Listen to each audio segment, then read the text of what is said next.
Hello guys, મારા બ્લોગમાં સ્વાગત છે। આજે આપણે નવા ટોપિક ઉપર બનાવીએ વિડીયો।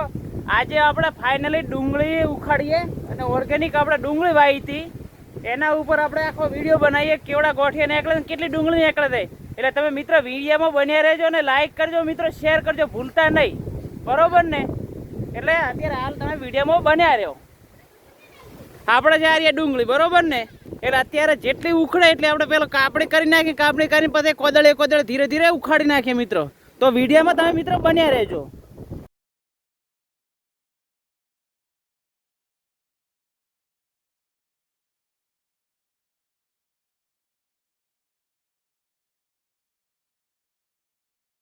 આપણે મિત્ર ફાઇનલી એક પાળિયું કમ્પ્લીટ કરી નાખ્યું તો આજે આપણે એક પાળિયું આવ્યું કાઢી નાખીએ ડુંગળી। આ ડુંગળી એક પાળીની જેટલી નીકળે છે એ મિત્રો તમને બતાવું, બરોબર ને? આની અંદર ઘણા સમયથી આપણે શાક કરતા હતા ડુંગળીનું, એટલે આમાંથી ઉખાડી બહુ છે, પણ તો છતાંય આમાંથી કેટલી ડુંગળી નીકળે ને એ તમને બતાવું।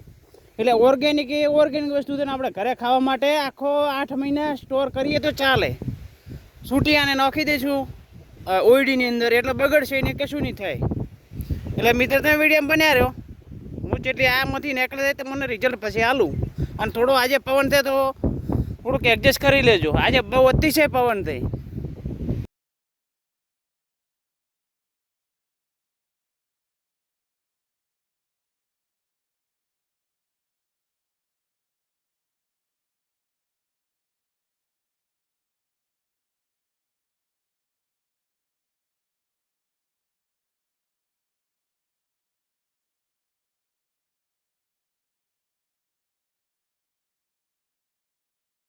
જો મિત્રો આપણે ફાઇનલી આટલી ડુંગળી ઉખાડી છે, બીજી આગળ બાકી છે।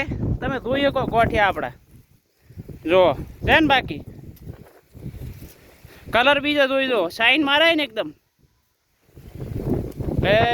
હજી આટલી બાકી છે, આટલી આપણે ઉખાડીએ। આખામાં કેટલા મણ નીકળે આપણે અંદાજ કાઢીશું ને, પેલી બધું રોજ આવ્યા છે। જો દોડેરા 10નું ટોળું થાય, 10નું આ પડત કોઈ ના રાખે। અને મારા આરા વટે આપણે મિત્ર ફાઇનલ ડુંગળી કાઢી નાખી છે, બરોબર? અને હવે આ ટબમાં કાઢીએ જેટલી નીકળે છે, બરોબર ને? એ તમને છેલ્લે કહું, જે નીકળે ભેગી અત્યારે કરી નાખીએ।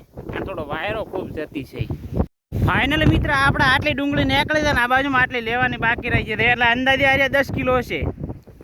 અને આ 10 કિલો 1 મણ ડુંગળી નીકળી અને આખો શિયાળો ડુંગળીનું શાક કરવી અલગ, બરોબર ને? આમાં તો વધારે નીકળશે।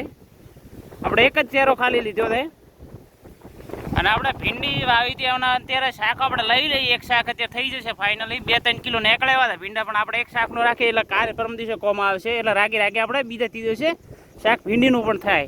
એટલે આવું તમે ઓર્ગેનિક શાકભાજી કરતા રહો, એટલે ખાતર વગરનું, રાસાયણિક ખાતર વગરનું બજારમાં ઘણું મળી રહે છે, પણ આપણા ખેતરમાં વાવીએ રાસાયણિક વગર ખાતરનું તો ખાવામાં સારું મીઠાશ રહે છે, એમાં ફાયદા આપણે ઘણા મળી રહે। આ કેન્સર ને બેન્સર થાય એને ઓછું થાય, એરિયા એકલો નાખેલો હોય છે, જે બજારમાંથી આપણે શાકભાજી લાવીને એટલી દવાઓ અંદર હોય છે, એના લીધે કેન્સરનો વધારે થવાની શક્યતા રહે છે। એટલે આપણે આ શાકભાજી ઘરે વાવવું।